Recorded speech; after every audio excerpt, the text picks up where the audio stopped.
Hello, American Patriots. Douglas Ducote here. I have been saying, as well as many conservatives and Republicans for a long time now, that political correctness is going to be the end-all of the American way as we know it. Political correctness is actually harming us as a nation. And I'm about to share with you just how dangerous that has become. Before I get into that, if you haven't already done so, please go over to my website and sign up with your email address. It's free. It's douglasducote.com. That is my name. And you'll be able to get videos there that you can't get here on YouTube, as well as exciting things that we have planned as we move forward to 2020 and beyond. So let's get right into this political correctness run amok. I'm going to read to you briefly a story that's kind of being covered up. Not too many people are talking about it in the media. Personally, I think every American needs to know what is taking place right now. And this involves, once again, our airline industry, safety, and those that would like to do us harm. Here we go. An American Airlines mechanic, and I'm going to try to pronounce his name, Abdul Majid Baha Ahmed Alan, age 60, born in Iraq, appeared in a Florida courtroom on Friday in Miami, charged with sabotaging a jetliner.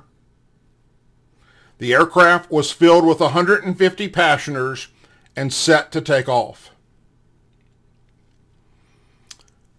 Here's what happened. At 10:30 a.m. on July 17th, and we are now, September 7th. So back on July 17th, American Airlines Flight 2834, pulled out of a gate 49 at Miami International Airport, headed for the Bahamas. But the pilots noticed a problem as the plane moved into position on the runway, and as they were about to put full throttle and take off, they noticed something not right with their instruments. They aborted the takeoff and went back to the gate. After a lengthy investigation, American Airlines mechanic Abdul Alan was seen on surveillance video tampering with the plane's navigation system just an hour before it was scheduled to depart. Alan, who's worked for American since 1988, said, this was his reasoning, he tried to sabotage the plane because he was upset about a stalled contract between his union and American Airlines, and it had affected him financially. He said he had hoped sabotaging the plane would allow him to get overtime pay to fix it. Although he never tried to alert anyone after the plane pulled away from the gate, taxied to and onto the runway for takeoff. Now, when he went in front of the judge yesterday, all he could speak was Arabic, and he wanted an interpreter to understand what the judge was telling him, and so he could speak in Arabic. According to American Airlines, he speaks great English. There's no problem with his English at all. He's been in America for a decade.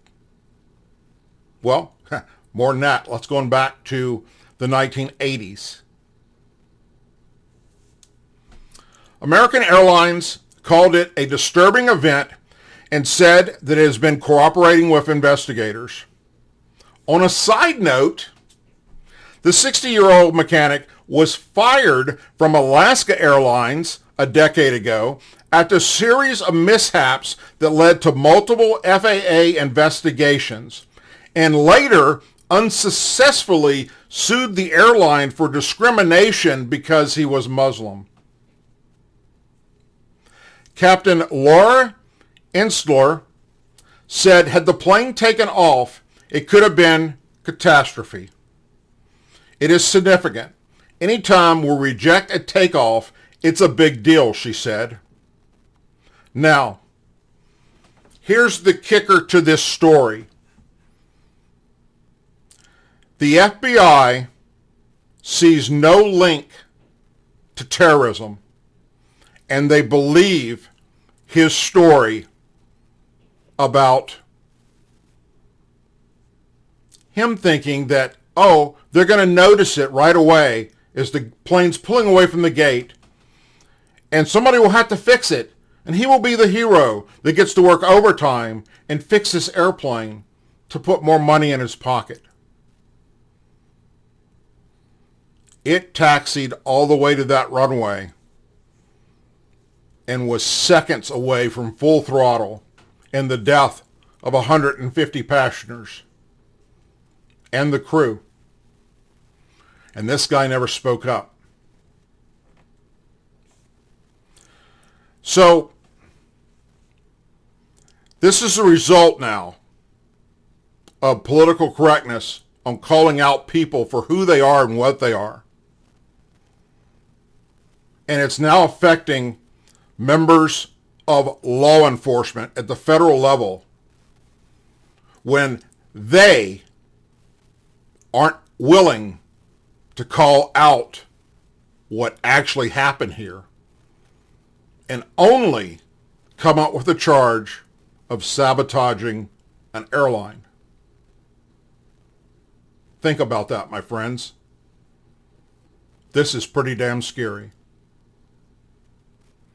As always, please say a prayer for our men and women serving the United States military, our veterans, our law enforcement officers, our first responders, their families, our Blue and Gold Star families, our president, and our country. For now, I'm Douglas Ducote, and I hope you all have a wonderful and blessed day. I'm out.